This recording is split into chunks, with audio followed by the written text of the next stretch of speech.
उत्कलमणि पंडित गोपबंधु दास आज विजय अमावास्या तिथि रे तांकर पुण्यतिथि से अवसर रे विधानसभा प्रांगण रे स्थापित प्रतिमूर्ति रे माल्यार्पण कार्यक्रम होता। माननीय मुख्यमंत्री उपमुख्यमंत्री विधायकगण एवं अन्य समस्त उपस्थित थिले।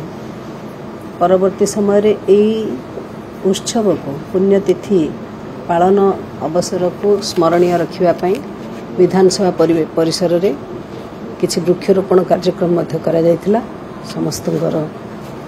समस्त अतिथि माने वृक्षरोपण करिथिले।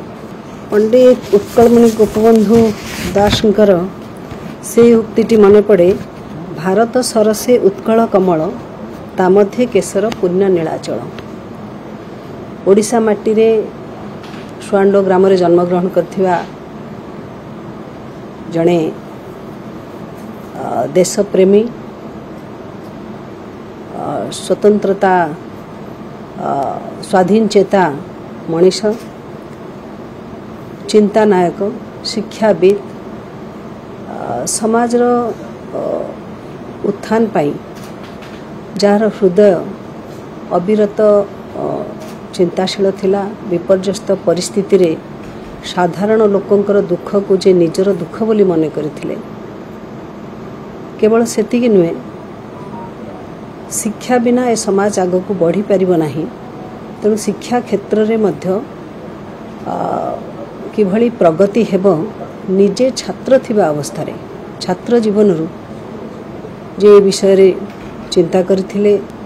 स्कूल प्रतिष्ठा करिबा एवं परवर्ती समय रे मनीष तैयारी कारखाना सत्यवादी वन विद्यालय प्रतिष्ठाता रूपे जहाँ को आमे जानी छे, एभली जने विशिष्ट व्यक्तित्व, जने व्यवस्थापक, जने राजनेता, जने जननायक आज ताहांकर पुण्यतिथि।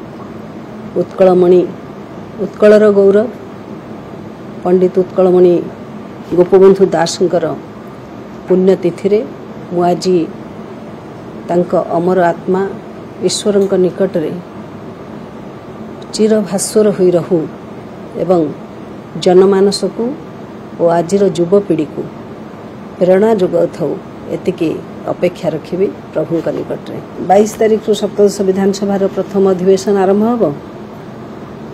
मोट 27 कार्य दिवस रहिबो एवं आगामी सेप्टेम्बर मास 13 तारीख पर्यंत विधानसभा कार्य अवधि रही।